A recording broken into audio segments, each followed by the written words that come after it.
Okay, moving right along. We have quickly gotten our drums together. We added some gates. Let's take a listen to the bass.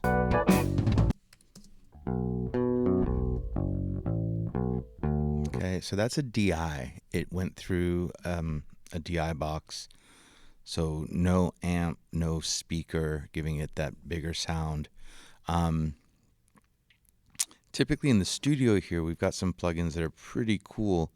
We have some as well as at our desk. So I'm going to. We'll come back to compression. Let's just work on the sound at the moment. In the harmonic category, we have the 11 Mark II Mono. This is a guitar amp simulator, but if you click into the presets, there are some bass amps. So this is the Blue Line bass. You know, there's some with just settings. There's different cabs.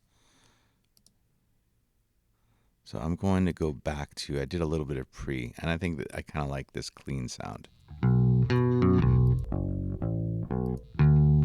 It definitely gives us nice, more oomph to the bass, but it also, you hear that buzz?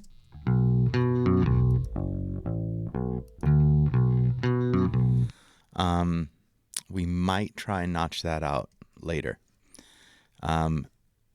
Just a couple more things to consider here. You do have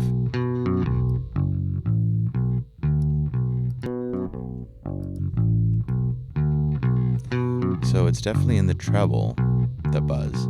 I don't want to kill too much of it though. Also really raise the volume. So you have some other things here. You have the type of microphone that's on the cabinet. This is a ribbon mic. Let's just solo that so we can hear some differences. A 414, U87. You can kind of hear what they all do.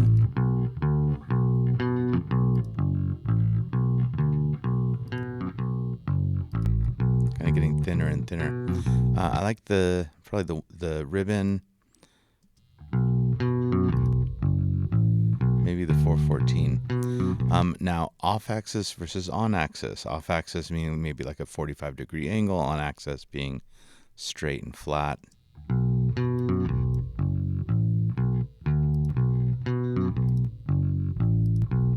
Not gonna lie, I don't hear much. You can also change the cabinet if you like the setting of the amp, blah, blah, blah. I think that's probably pretty good. Let's get to a spot where it plays because it's going to affect our overall gain structure.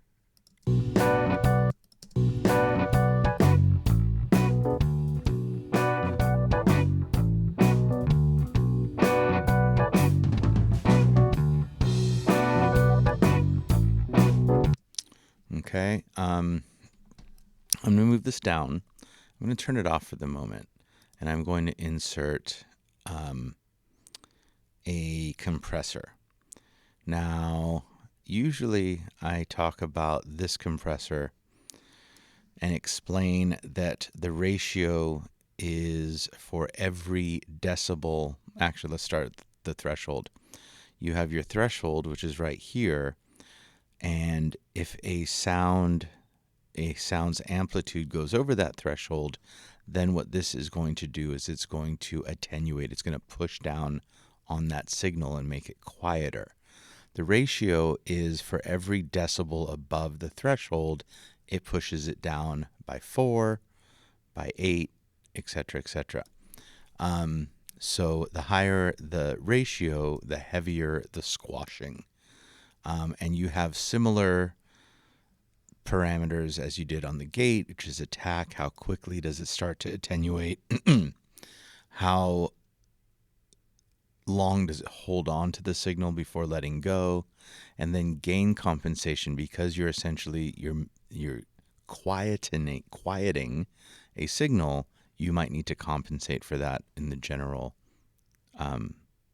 volume.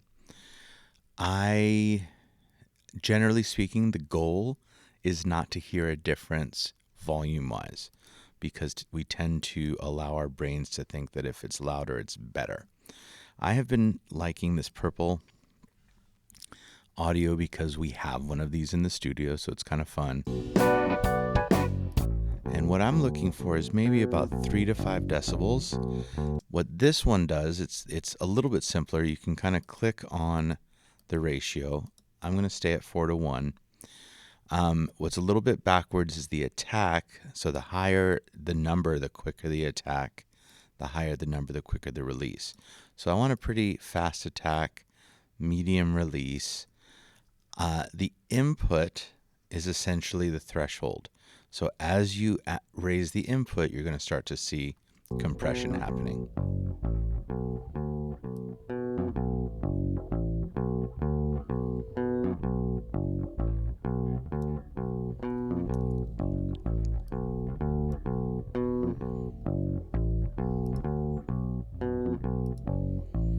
And what a compressor allows us to do is, like, when there are some quieter notes and some louder notes, it kind of like just squishes them together, compresses them so that they have less dynamic range, meaning the difference between the loudest and quietest parts or notes.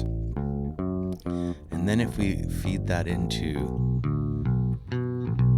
hopefully that gives us just a more rounded tone.